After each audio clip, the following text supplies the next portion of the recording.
오늘 전해드릴 소식은 단순히 기술적인 이야기를 넘어 여러분의 투자 주머니와 국가의 불을 결정지을 거대한 바다 위 에너지 혁명에 관한 이야기입니다. 혹시 고체 산화물 연료전지, 즉 SOFC라고 들어보셨습니까? 이름은 어렵지만 쉽게 생각하면 바다 위를 달리는 초대형 테슬라 화물선의 심장이라고 보시면 됩니다. 지금까지 우리가 알던 거대한 화물선들은 시꺼먼 연기를 내뿜으며 디젤 엔진으로 전 세계를 누볐습니다. 하지만 2026년 현재 전 세계 바닷길의 규칙이 완전히 바뀌었습니다. 탄소를 뿜어내는 배는 이제 항구에 발도 못 붙이게 하거나 엄청난 벌금을 내야 하는 시대가 온 것입니다. 이 위기 상황에서 대한민국이 세계 최고의 기술력을 보유한 SOFC 선박이 새로운 바다의 금맥으로 떠오르고 있습니다.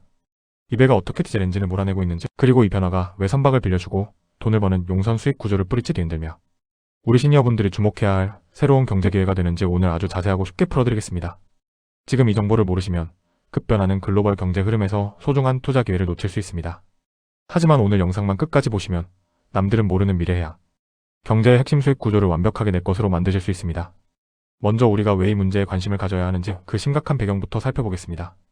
2026년은 국제회사기구인 IMO의 탄소 배출 규제가 최고조에 달한 해입니다.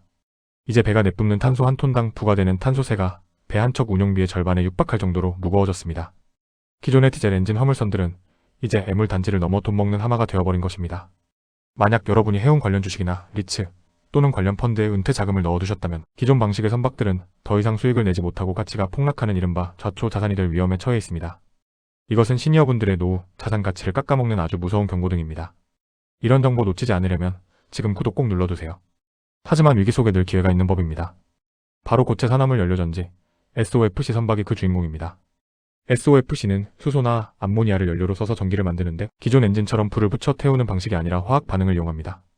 그래서 효율이 엄청나게 높고 소음과 진동이 거의 없으며 무엇보다 탄소 배출이 제로에 가깝습니다. 특히 2026년에 들어서면서 이 기술이 대형 화물선에 본격적으로 적용되기 시작했습니다. 왜 하필 SOFC냐고요? 다른 연료전지보다 훨씬 고온에서 작동하기 때문에 그 과정에서 나오는 열까지 다시 에너지로 쓸 수 있어 효율이 60%를 훌쩍 넘기 때문입니다.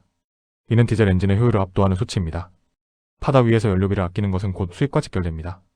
이제 가장 중요한 돈 이야기, 즉 용선 수익 구조가 어떻게 바뀌었는지 설명해드리겠습니다.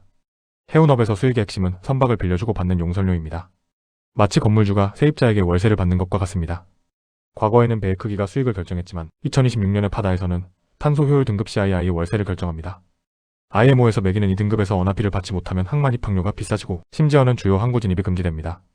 이 상황에서 SOFC 선박은 독보적인 어등급을 받습니다. 글로벌 물류 기업인 아마존이나 월마트 같은 곳들은 이제 탄소를 뿜지 않는 배에만 물건을 싣겠다고 선언했습니다. 따라서 SOFC 선박은 기존 디젤선보다 훨씬 높은 그린 프리미엄 용선료를 받게 됩니다. 같은 크기의 배라도 SOFC를 장착한 배는 기존보다 하루 용선료를 30% 이상 더 비싸게 받을 수 있는 구조가 형성된 것입니다. 이는 선주들에게 엄청난 수익 상승을 가져다주며 관련 기술을 가진 우리나라 조선 업체들에게는 사상 유례없는 호재가 되고 있습니다. 구체적인 사례를 들어보겠습니다. 2025년 말 국내 한 대형 조선사가 건조에 인도한 15,000TU급 SOFC 컨테이너선 K-오션 익스프레스호의 사례입니다. 이 배는 유럽 노선을 운항하며 기존 디젤 엔진 선박 대비 연간 약 50억 원 이상의 탄소세를 절감하고 있습니다. 게다가 친환경 선박을 선호하는 글로벌 기업들로부터 계약이 줄을 이으면서 용선료가 일반 선박보다 하루 1만 달러 이상 높게 책정되었습니다. 결과적으로 배 한 척이 벌어들이는 순수익이 연간 100억 원 이상 차이가 나게 된 것입니다. 이런 배들을 여러 척 운영하는 해운사나 이 기술을 독점적으로 공급하는 기자재 업체들의 가치가 어떻게 변하겠습니까? 바로 이것이 우리 시니어분들이 눈여겨봐야 할 미래의 수익 창출점입니다. 하지만 주의하셔야 할 사항도 있습니다. SOFC가 장밋빛 미래만 있는 것은 아닙니다. 아직 초기 단계이기 때문에 설치 비용이 디젤 엔진보다 훨씬 비쌉니다. 초기에 들어가는 막대한 자본금을 어떻게 조달하느냐가 선주들에게는 큰 숙제입니다. 또한 배 수소나 암모니아 연료를 채워줄 인프라가 전 세계 모든 항구에 다 깔려 있는 것은 아닙니다. 2026년 현재 주요 거점 항구부터 깔리고 있지만 모든 노선에 투입하기에는 시간이 더 필요할 수 있습니다. 따라서 기술의 화려함만 보고 무작정 관련 기업에 투자하기보다는 실제로 수주 잔고가 얼마나 되는지, 그리고 어떤 선사와 장기 계약을 맺었는지를 꼼꼼히 따져봐야 합니다. 전문가의 조언 없이 꿈의 기술이라는 말만 믿고 전 재산을 거는 것은 위험할 수 있습니다. 실천 방법을 알려드리겠습니다. 첫째, 현재 내가 보유한 주식이나 펀드, 포트폴리오 중에 전통적인 조선해운 비중이 너무 높지는 않은지 점검하십시오. 이제는 친환경 기술이 포함되지 않은 해운주는 가치가 하락할 수밖에 없습니다. 둘째, 국내 주요 조선사들이 발표하는 SOFC 수주 소식에 귀를 기울이십시오. 특히 세계 최고 수준의 SOFC, 원천 기술을 보유한 기업이나 그 부품을 공급하는 국내 강소기업들에 주목하십시오. 셋째, 선박 리츠 REITs 투자를 고려하신다면 해당 리츠가 보유한 자산 중 친환경 선박의 비중이 얼마나 되는지 반드시 확인하십시오. 2026년부터는 초록색 배가 곧 금색 배입니다.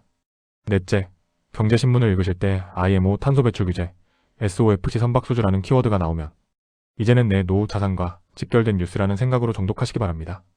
사랑하는 시니어 여러분, 세상은 우리가 알던 속도보다 훨씬 더 빠르게 변하고 있습니다.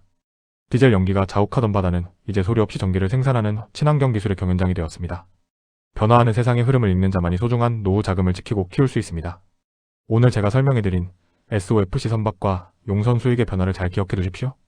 대한민국의 뛰어난 조선 기술이 전 세계 바다를 호령하는 2026년, 여러분의 투자 안목도 한 단계 더 업그레이드되어 더욱 풍요롭고 든든한 노후를 맞이하시기를 진심으로 기원합니다.